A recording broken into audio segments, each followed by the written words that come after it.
Abbaati abiyya Oromoota baaleef yarsii irraa miliyoonaan qabda goota. Uummata Wallaggaa irraa miliyoonaan qabda goota. Shabaaf Harargee irraa miliyoonaan qabda goota. Booranaa Gujii irraa miliyoonaan qabda goota. Walloo fi Karrayyuu irraa miliyoonaan qabda goota. Jimma Abbaa Jifaar irraa miliyoona qabda goota. Iluu Abbaa Boor irraa miliyoona qabda goota. Uummata Sidaamaa irraa miliyoona qabda goota. Kophaa keetuuf keetta maala lagaa irraa goota. Qe'ee keettis immoo yaala gaammaaf si baroota. Qabeenya abbaa keetii dhuunfatee ka fedhe maaf si gooda. Maala kan kee keessattis immoo ati maaf dhaabatta boodaan. Alagaa si fakkaatee firfirsee maaf si gooda. Share gootan gaalaas share dafame keessattuu warri Naayiroobii keessa jirtan dhaamsa ajaa'ibaa tokko ka hedduu nama gammachiisu oduu gammachiiftu waan isin yaachifte tokko furmaata qabadhee isinii dhufee jira. Dhaamsa jabaa isinii qaba. Share waliif godhaa, wal biraan gayaa, invite wal godhaa, gruppii irra share godhaa. Dhaamsa jabaa kan waan isin dhukkubu furmaata isinii ta'u, kan waan godhuu barbaadde wayii akka itti waan san raawwattu furmaata itti dhabde furmaata jabaa qabadhee isinii dhufee jira. Share waliif godhaa. Akka share waliif gootanii laal yoo xiqqaate nama 100 warra Naayiroobii yoo xiqqaate sana warra Naayiroobii nam 100 barbaada 100 akkuma illee isin qabadha dafee keessaa isin bayaa share godhaa mee share godhan dondoominaa mee share godhaa warri seentan kun galatoma share godhaa.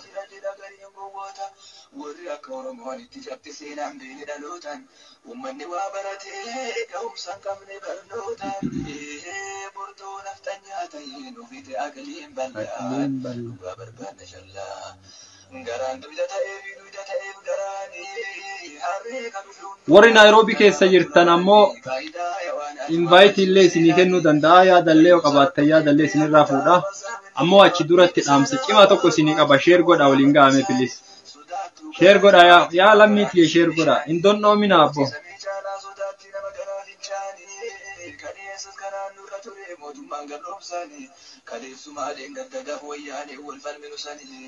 Jarri kun jara wajjin nuddaalatan qabbayanii nama keenya beekaa taphacheessa harka isaanii akkasumatti osoo falmanni kufe sirni nyaataanii buufaa bokkotee wayya. Ariitii feelee wayyaa kuma jedhan sanii haga yeroo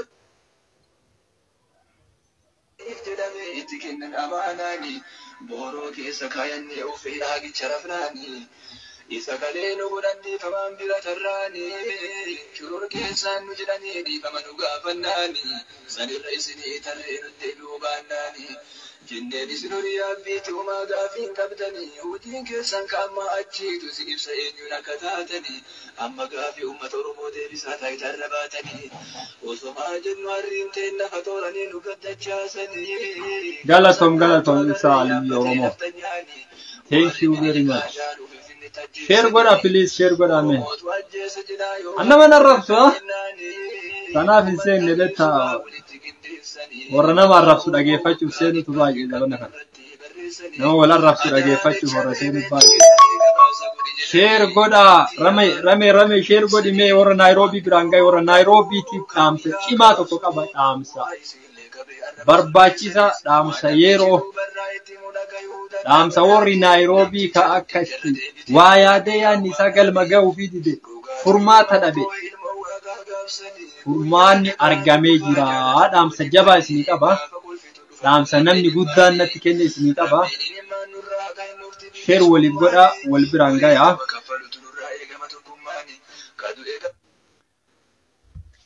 Eegan baay'ee inuma dhageeffattan jedhee yaada warri amma seentanii share waliif godhaa galatoomaati. Dhaamsa inni qabu tokkoffaa irratti warra Naayiroobiitiif kabajamtootaa fi jaalatamtoota ilmaan Oromoo warri biyya baqaa Naayiroobii keessa jirtan ummata keenya ka biyyatti rakkataa jiru ummata keenya ka walloo ka buqqa'eef namni hundinuu qarqaaruudhaaf akka fedhii qabu hedduu arginee turre. Fedhii qabaatee garuu akkamitti qarqaaraa eessaan qarqaaraa wanni ani qarqaaru waan guddoo miti adda waan tokko godhuu hin danda'u jedhee namni yaadda cufti furmaanni argamee jira.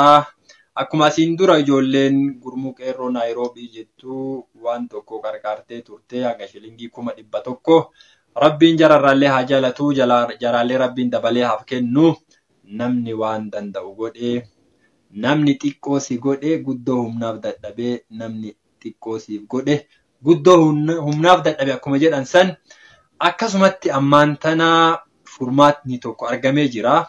Namni socho'ee nama sochoosaa jiru ni jira. Namni socho'ee nama sochoosaa jiru nama isinuu beektan isinillee dhageettan jedhee yaada. Ustaaz Anwaar Sheekh Anwaar Yusuf guyyaa kaleessaa irraa marxifatanii gadi bahanii namarra deemanii waan danda'an namarraa walitti qabu jiranii har'allee Facebook isaanii irratti illee isaanillee dubbatanii jiranii bakka jirtaniin dhaamsa kana wal biraan geettanii shilingiin 100 takka jechuudha. Shilingiin 100 birrii Itoophiyaa 50. Kana beekuu qabda tokkoon kan kee shilingiin 100 takka birrii Itoophiyaa 50. Birriin Itoophiyaa 50 daa'ima tokko yeroo takka nyaachiftee yoo bulchite waan guddaadha jedhii akkasitti amani yaa obboleessa kiyya. Waan gootu hin tuffatin. Waan gootu hin tuffatin. Karaan ittiin waan kana qarqaarsa ummataan dhaqqabnu hin jiru akkami geessinaa jettanii warri yaaddaa turtan Ustaaz Anwaar Sheekh Anwaar rabbi isaan irraa haa jaalatu rabbi umrii isaanii haa dheeressu rabbi ammallee Oromoo keessa isaan haa tursiisu akka isaan ummata isaaniitiif sagalee ta'aa jiran qarqaarsaafillee sochii guddaa godhaa turan. Ani guyyaa hardhaa qaamaan isaan argee guyyaa kaleessaa sa'aatii muraasa qofa deddeemanii warra rabbiin kenneef warra rabbiif jecha ummata isaanii bira dhaabaturraa haga doolara 2,000 yeroo gabaabduu keessatti gara naannawa baangaanii kana qofatti doolara 2,000 guuree dhufee naan jedhan wallaahi. Rabbiin irraa jaalatu warra kenneefillee akkasuma warri sagaleen tun isin bira gahaa jirtu warri sagalee tana dhagahaa jirtan laal ani irraa xiqqoo sii hime shilingii 100 takka ka bishaaniin bitattu bishaan tokkoon bitattu san dhiisii shilingii 100 takka san waan guddaa godhu yoo dadhabde Ustaaz Anwaar biraan gahe. Isaan amaanaa teessan akka geessan abdii guddaa irraa qabna ni geessanii warra walloo cufa waliin dubbatanii waan achi keessatti ta'aa jiru yoo sitti himan imimmaantu si dhufa imimmaan si boochisa wallaahi. Imimmaan si boochisa.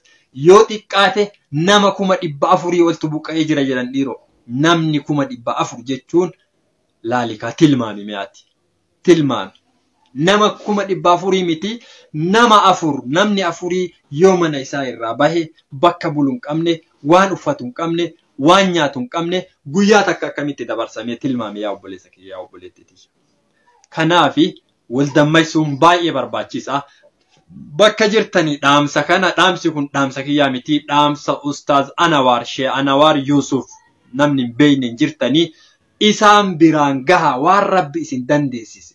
Gurmooftanii wali guurtanii tokko wali guurtanii bakka jirtaniin Ustaaz Anwaar barbaada isaan biraan gaya namoota biraa akka isaan waliin gurmaa'ee hojjetaa jirullee jira mataan isaanii isaan biraan akka geettan dhaamsa kana anilleen isiniin gahu barbaade. Warri as jala jirtan kun sheer waliif godha waliin gaafilees sheeri illeen garaa isiniin nyaatini hin dhoomina yaa obboleeyya. Wallaahi wanti biyya teenya keessatti ta'aa jiru Oromoof murattee gadi baatee jirti nafxanyaan. Oromoo buqqisuuf, Oromoo dhabamsiisuuf, Oromiyaa abbaa itti ta'uuf gabbaatee jirti. Kana uf hambisuuf ati ka ala jirtu kiishatan teetiin yaada kan keetiin Oromoo biyya bira dhaabadhu. Ka biyya keessa jirtu furmaata tokkollee hin qabdu. Karaa tokkollee hin qabdu. Kilaash. Deemi wobomma qabu. Wanni nafxanyaan karaa gubbatti karaa gubbaa osoo ati dhaabattu si dhaantuuf hin jiru. Deemi wobomma kami deemi waraanatti makam wanni saalfatan takkallee hin jirtu. Womaa nuun hafni amma yaa Oromoo. Woma takkallee siin hafni. Eega dhukkubsataan keellee mana yaalaa dhaquu hin dandeenye dhaqee yaalamuu hin dandeenye eega ambulaansiin kabajaa isiin qabdu ni beektan addunyaa tana guutuu irratti ambulaansiin jechuun warra Red Crossii kana yoo ka beeytan taate, Red Cross yoo ka beeytan taate, warra lubbuu namaa dhaqqabuuf deemu jecha, warra lubbuu namaa baraaruuf deemu. Warra lubbuu namaa baraaruuf deemulleen eega baraaramuu kan dandeenye, Oromoo ta'uu isaa qofaaf eega baraaramuu kan dandeenye, Musliima ta'uu isaa qofaaf eega baraaramuu kan dandeenye, biyya san waliin jiraachuu hin dandeenye. Tana ofitti himi tokkoon kan ka'e. Bakka jirtuuf hin tuffatini waan dandeettu godhi. Wanni ati dandeettu maali? Yoo biyya ormaa jiraatte, yoo dalagattee qabaatte, waan dandeettu lammii kee bira dhaabadhu. Dandeettu karaa gurmaa'e. Dadhabduu ila maatii makan kee kan irraa dhalatte, yoo obboleessa jabaa qabaatte, yoo dhiira qabaatte, yoo obboleettii qabaatte, itti hidhi. Ibidda qabaachuu qabdi Oromoon takkaan isi. Yoo ibidda hin qabaatin, wallahi diinni kureessi dhuguuf deema. Yoo ibidda qabaatte ammoo raasaa taa'ee si oo'ifatan kana siin jedha. Yoo ibidda qabaatte raasaa taa'anii si oo'ifatan. Yoo ati ibidda hin qabne kuranii si dhugan laal. Dhiiga kan kee dhugan. Kana beeki. Tana walitti himi. Bakka jirtu dammaqi ibidda haa qabaatu warri biyya jiru siniin jedha. Dhaamsa warra Naayiroobii san hin dagatina warri Naayiroobii Ahmad Xaahaa, Muhammad Habiib, Mubaarak Jamaal hundi keessanuu isin argaa jira. Sheer godha obboleeyyan tiyya. Sheer godha waliin gaya hatta yeroo dhuunfaa kophaa keessan deemtan obboleeyyan teessan ta waliin jirtan hima. Wallahi shilingiin 100 takka xiqqoo miti. Tuffatina. Ni beeyna bara kana lafa tana keessatti rakkoo guddatu jira. Rakkina Covidii kanaan rakkina dalagaan lafarraa baddeef dhuguma rakkotu jira. Wama bishaaniin bitattu shilingii 100 mee daa'ima wayii taati irraa duute yaada Walloo keessatti. Yaada ijaafoo si adeemtu just imagine. Akkanumatti mataa keessa uf kaasi. Osoo yeroo san tasa daa'ima akkas haadha hin qabne wayiitti dhufe maal godhuu ni danda'a? Maali tarkaanfiin an fudhu maali jedhe akkasitti ufihin. Akkasitti yaada. Ummata Walloo karra Oromooti karra balbala Oromooti. Balbala Oromoo cabsan malee Oromiyaa seenanii Oromiyaa saamuu Oromiyaa dhabamsiisuu Oromiyaa abbaa itti ta'uu hin danda'an. Kana beekan Walloon buqqisuu fi mana irraa gubuu fi sanyii isaanii duguuguu fi kan rasaa isaan dhabamellee akka lubbuun isaan yaalamne ambulaansii keessaa yaasanii ummanni hagas baay'atu sun irra dhaabatee wugaa'u jedhu sun kama xiqqoo mataana namuu wallahi namuu xiqqoo coraan isaaniillee rifan waraani irra dhaabatee waraani jedhuun sun ummata kana waliin jiraachuu hin dandeenyu ufitti himi. Jabaadhu bakka jirtuun waan qabduun saba kee bira dhaabadhu. Ummata kee bira dhaabadhu. Dhugaa dubbachuuf Naayiroobii keessatti karaa kamiin qarqaarra karaa kamiin shilingii 100 isiniin jedhatan bar xiqqoo irraa isinii kaasee xiqqoo irraa karabbisii kenne 100 gargaaruu dandeetta. Shilingii 100 hin tuffatin siin jechuuf. Karaan ittiin gargaartu Shee Anwaar muratanii ka'anii jiran isaan bira haa dhaabannu. Isaan cinaa dhaabannee ummata keenya haa kakaafnu. Dhiiraa dubartiin dammaqaa bakka jirtaniin ummata keenya sochoosaa. Namni akka durii wal gahuun hin jirtu. Masjidni cufanii beeytan. Waa marti hoteelli cufanii beeytan. Ummata kana dhaqqabuuf ummata kana bakka jirruun gargaaruuf inoosheyni wallahi miila isaaniitiin olii gad deemanii namarraa waa walitti qabu jiran. Dhaqaatii bakka jirtanitti waan dandeettan walitti qabaa bira geessa. Bakka jirtaniin wal gurmeessa. Yeroo guddaa keenya beekaa keenya jala dheessine humna godhanne sheekota teenya jala dheessine hayyoota teenya jala dheessine gurmoofnee waa hojjannu. Gurmoofneeti woo dandeenye mallaqaan yaadaanis waan dandeenyu gumaachinu. Yeroon cadhisanii taa'aniituma hidhii hodhan hidhii maxuuxan akkas nu godhan akkasi dhumate yeroon taa'aniituma ima booyan dabarte. Yeroon obsanis dabarte. Amma booda Oromoon obsuu hin qabaatu. Takka badee balleessu. Takka ofirraa dhoowwee biyya ofii jiraachifatee ofiisis jiraachuu. Ati ka Islaama Oromoo taates dhaga'i, ka Kiristaana Oromoo taates dhaga'i. dubbiin dhimma laal dhimma oromummaa teetiiti. Feetu islaama ta'e ati oromoo taanaan hin jiraattu Itoophiyaa keessatti hin jaalatamtu. Wanni jaalatamu oromoo osoo hin taane oromiyaadha. Wanni ati duutuuf oromiyaadha. Wanni si ajjeesaniif oromiyaadha. Feetu islaama ta'e feetu kiristaana ta'e abbaa feete ta'e.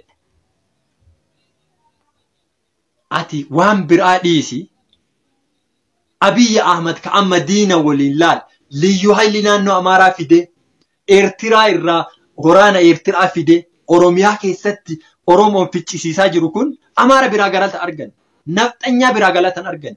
Wobooyyuu isan leenjisee jetti kun olaalime. Laali kame. Woboo isan leenjifateeya. Maali Oromoo waan inni ta'eef galatan qabaatu nafxanyaa biratti haga fedhe yoo fedhe soksii isaanii adikuuf. Yoo fedhe akka fedhetti isaanii jilbiifatee haa jiraatu. Galatan qaba. Just they take guarantee. Waan godhu qabeef qofa godhe waan nuti nugusa isaan irratti waan nuti nyaa'ee balaa sila wanni bichaanoo jecha. Kanuma beekan isaan. Waan nuti ummata addaa taaneef akkanatti nuuf gabroomanii gannuuf jedhanii waan nu jenne godhan qofa jedhanii kanuma fudhatan. Kana beeki. Wanni ati godhu qabaattu ummata Walloo gargaari. Bakka jirutti waraana adda bilisummaa Oromoo ka biyya keessa jirtu. Hicciitii isaanii qabi, hicciisii isaanii dhoysi. Qabaattu qabeenya keetiin gargaari. Qabeenya dhabdu hicciitii isaanii asiin baatee asiin tartee achi jirti as jirtiin afaan kee keessaan bahi. Yoo bakka jirtullee beekta. Yoo hin beektaa hin isin jedhanillee ati tokkochi du'i. Yoo fedhan arraba sirraa haa muranii. Hafuura kee qaqqabadhu. Dandeettu yoo onnee qabaatte deemiti dabalan. Kanaan ala Oromoon furmaata siyaasa karaa nagayaa mibbal Amaaranyaa yelloo hin jiru kun. Kana eenyullee si dhaga'utti hin jiru Itoophiyaa keessatti amma booda. Kasi dhagayaniin kana qofa abbaa feetee argu jira. TPLF irra laal akka addunyaan guutuun dhageettee iyyiteef maaliif ibidda lamatu laal ibidda lama walii jira ibidda lamaan ibidda qofa dhagaan. Osoo ati gurra lamaan qabattee uummanni miiliyoona 50 jette namni si dhaga'u hin jiru. Wanni si dhagahaniin ibidda qofa qabaat. Kana tokko walitti himi. Nafxanyaa barakaan callifneetu uummata kan ofirraa ariina'eet cadhiftu si ajjeesan. Dubbattu si ajjeesan. Si saaman. Amma wanni si baasu afaaniin callis.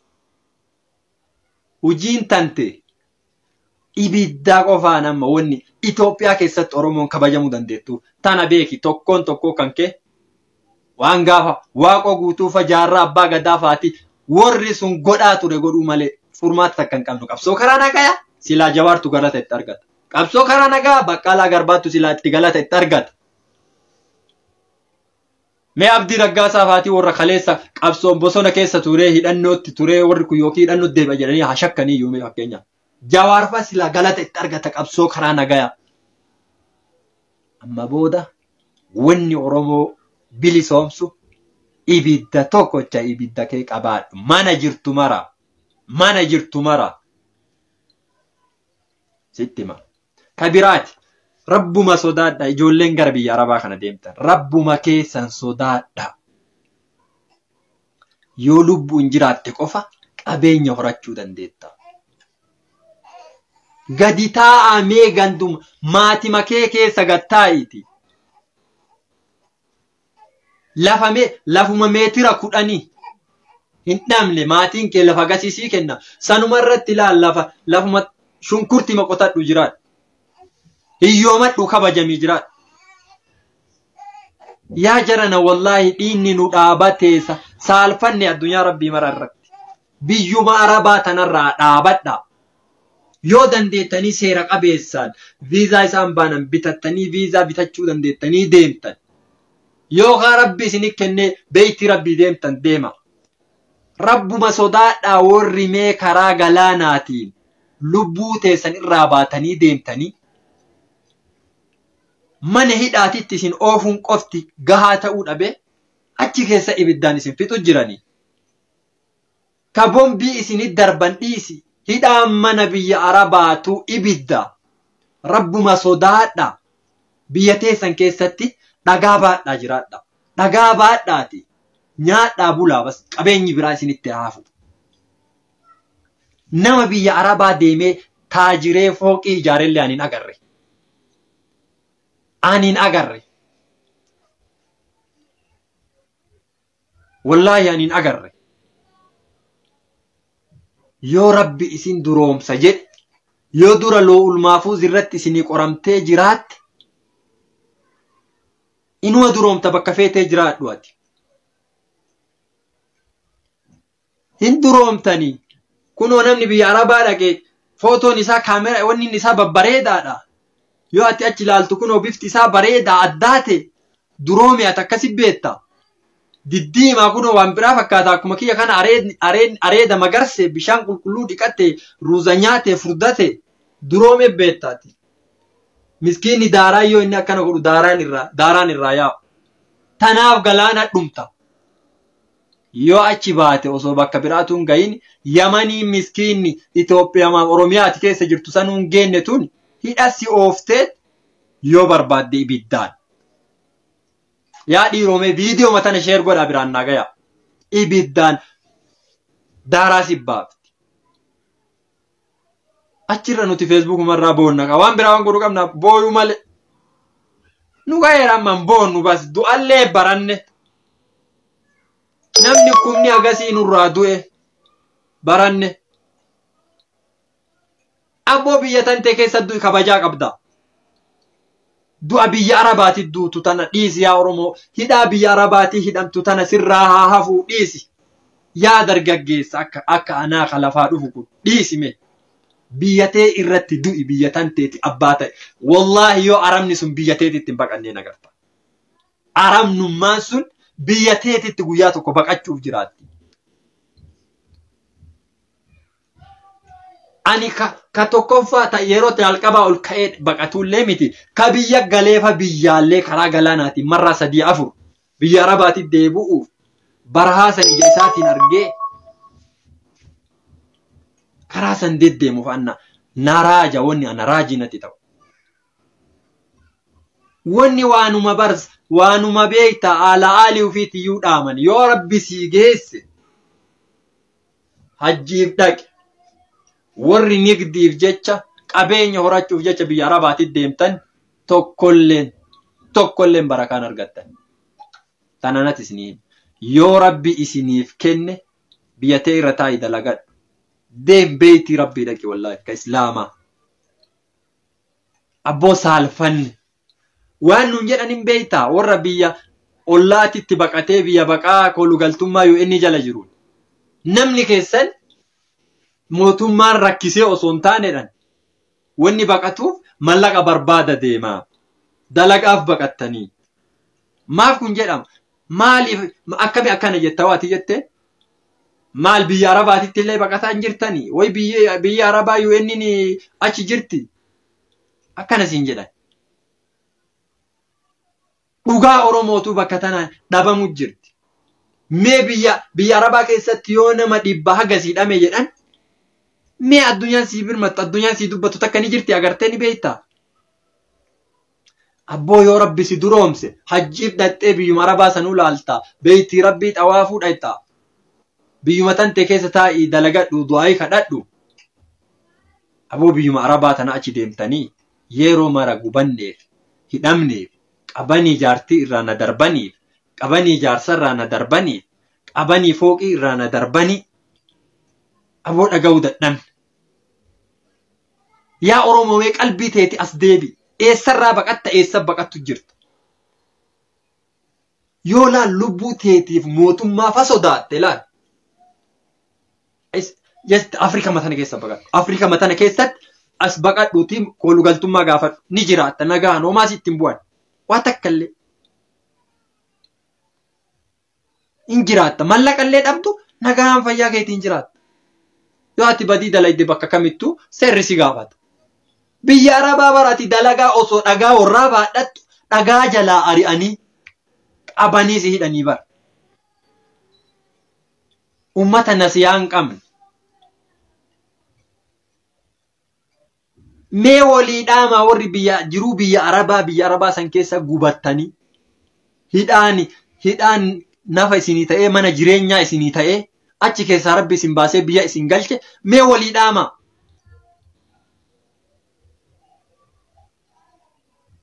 Bari tuni gabrummaa bifa hamtuuti bar. Yaa dhiiroo biyya tantee keessatti mootummaan abbaa irree sun si haa ajjeesu. Biyya tantee keessatti qabsaa yoo dandeette biyya tanteetitti abbaa ta'e. Yoo dadhabde dhagama biyya keetii baadhu. Miskiina yoo ati rakkattillee sitti darbanii maatiin keetuu nuti beektaa duraa akka Oromootitti jireenya bareedaa tokko qabnaa bara. Ka maatiin ufii osoo ati miskiinallee taate ati hiyyeessallee taate ofirraa sin darbin. Ka gosti ufii ofirraa sin darbin. Biyyuma teenna keessa mee sabaaf sablammoota Itoophiyaa ka akka Oromoo ufii wal qabu ni jira ni beektaa. Warra bari ilmaan isaanii yoo ganna 7 ganna 8 taate baasee mana ari'u deem bakka feete jiraadhu yoo feete barandaa jala jiraadhu jedhu baay'ee jira beektaa Itoophiyaa keessa. Ammoo Oromoon wallahi haga ila anaa areeda baasee jaarsa ga'uu kana yoo ani rakkadhee waan qabaanne nyaattee dhuddee manuma abbaa keetii haadha teetii obboleessa keetii obboleettii teetii jiraatta ofirraa ka Rabbi kenneef sima qarqaaretti hirkattee oli hirkattee jiraatta. Osoo aadaa akkasii tana qabnu biyya namaatitti ka gabrummaaf ati deemtee dhagaa baadhattu dhagaa san jalaa ari'anii mana hidhaatti si galchan. Lakki baadhatee fooqii nu ijaaraara biyya teennaaf dalagaa jira jedhee namni sin dhiisu. Kanaaf dhaabadhaa mee sabbaraa mee biyya Arabaa tanarraa gadi dhaabadhaa. Warri na dhageeffataa jirtan galatoomaa. Dhaamsa warra Naayiroobiif geesse kana biraan naa gayaa. Horaa bulaa deebanaa Kadiiroo hundi keessanuu jamuu isin argaaraa fayyaa naa ta'a.